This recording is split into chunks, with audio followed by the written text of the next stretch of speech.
పరిశుద్ధ గ్రంథం ఛానల్ వీక్షిస్తున్న ప్రతి ఒక్కరిని దేవుని పేరిట వందనాలు తెలియజేసుకుంటున్నాం. ప్రేమ, సంతోషము, సమాధానం సదా మీకు తోడైండి నడిపించును గాక.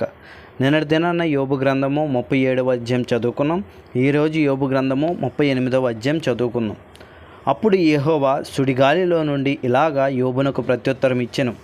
జ్ఞానము లేని మాటలు చెప్పి ఆలోచనను చెరుపుచున్న వీడెవడు? పౌరుషము తెచ్చుకొని నీ నడుము బిగించుకొనుము. నేను నీకు ప్రశ్న వేయుదును, నీవు దానిని నాకు తెలియజెప్పుము. నేను భూమికి పునాదులు వేసినప్పుడు నీవు ఎక్కడ ఉంటివి? నీకు వివేకము కలిగి ఉన్న ఎడల చెప్పుము. నీకు తెలిసి ఉన్న ఎడల దానికి పరిమాణము నియమించిన వాడెవడో చెప్పుము. దాని మీద పరిమాణపు కొల వేసిన వాడెవడో చెప్పుము. దాని స్తంభములు పాదులు దేనితో కట్టబడినవో చెప్పుము. ఉదయ నక్షత్రములు ఏకంగా కూడి పాడినప్పుడు దేవదూతలందరూ ఆనందించి జయధ్వనులు చేసినప్పుడు దాని మూలరాతిని వేసిన వాడెవడు? సముద్రమును దాని గర్భము నుండి పొర్లి రాగా తలుపుల చేత దాన్ని మూసిన వాడెవడు? నేను మేఘమును దానికి వస్త్రముగాను గాఢాంధకారమును దానికి పొత్తుగుడ్డగాను వేసినప్పుడు నీవు ఉంటివా? దానికి సరిహద్దు నియమించి దానికి అడ్డగడియలను తలుపులను పెట్టించినప్పుడు నీవు ఇంతవరకే గాని మరి దగ్గరకు రాకూడదనియు ఇక్కడనే నీ తరంగముల పొంగు అనపబడుననియు నేను చెప్పినప్పుడు నీవు ఉంటివా? అరుణోదయము భూమి దిగాంతముల వరకు వ్యాపించినట్లును అది దుష్టులను తనలో ఉండకుండా దులిపివేయినట్లును నీవెప్పుడైనా ఉదయమును కలగజేసితివా? అరుణోదయమునకు దాని స్థలమును తెలిపితివా? సముద్రముల మంటికి రూపము కలుగునట్లు అది పుట్టగా భూముఖము మార్పునందును. విచిత్రమైన పనిగల వస్త్రం వలె సమస్తమును కనబడును. దుష్టుల వెలుగు వారి యొద్ద నుండి తీసివేయబడును. వారెత్తిన బహు విరగ్గొట్టబడును. సముద్రపు ఓటల్లోనికి నీవు చొచ్చితివా? మహాసముద్రమును అడుగున నీవు సంచరించితివా? మరణము ద్వారములు నీకు తెరవబడునా? మరణాంధకార ద్వారముల నీవు చూచితివా? భూమి వైశాల్యత ఎంతో నీవు గ్రహించితివా? నీకేమైనా తెలిసిన ఎడల చెప్పుము.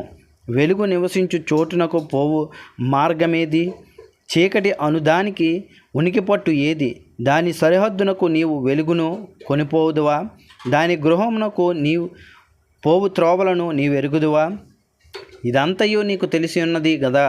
నీవు బహువృద్ధుడవు, నీవు ఇప్పటికీ పుట్టియుంటివి. నీవు హిమము యొక్క నిధుల్లోనికి చొచ్చితివా?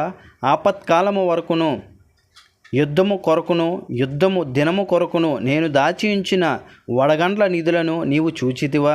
వెలుగు విభజింపబడు చోటికి మార్గమేది? తూర్పు గాలి ఎక్కడ నుండి వచ్చి భూమి మీద నకముకల వ్యాపించును? నిర్మానుష్య ప్రదేశము మీదను జనుల లేని ఎడారిలోను వర్షము కురిపించుటకును పాడైన ఎడారిని తృప్తిపరచుటకును లేత గడ్డి మొలిపించుటకును వరద నీటి కాలువలను ఉరుములోని మెరుపునకు మార్గమును నిర్ణయించువాడెవడు? వర్షమునకు తండ్రి ఉన్నాడా? మంచు బిందువులను పుట్టించువాడెవడు? మంచుగడ్డ ఎవని గర్భములో నుండి వచ్చును? ఆకాశము నుండి దిగు మంచును ఎవడు పుట్టించును? జలముల రాతి వలె గడ్డి కట్టును. ఆగద జలములో ముఖము గట్టిపరచబడును. కృతిక నక్షత్రములను నీవు బంధింపగలవా? మృగశిర్షకు కట్లను విప్పగలవా? వాటి కాలములలో నక్షత్ర రాశులను వచ్చినట్లు చేయగలవా?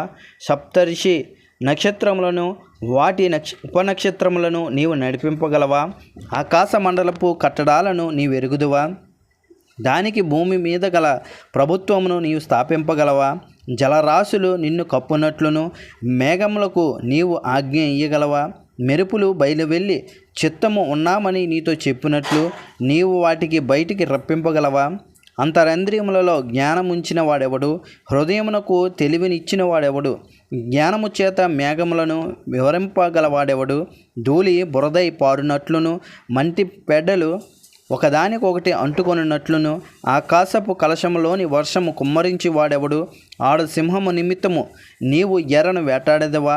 సింహపు పిల్లలు తమ గుహల్లో పండుకొనున్నప్పుడు తమ గుహల్లో పొంచి ఉండినప్పుడు నీవు వాటి ఆకలి తీర్చెదవా? తిండి లేక తిరుగులాడుచు కాకి పిల్లలు దేవునికి మొర్రపెట్టినప్పుడు కాకికి ఆహారం స్థిరపరచువాడెవడు? ఇంతటితో యోబు గ్రంథము 38వ అధ్యాయం పూర్తయింది. రేపటి దినాన్న యోబు గ్రంథము 39వ అధ్యాయం చదువుకుందాం.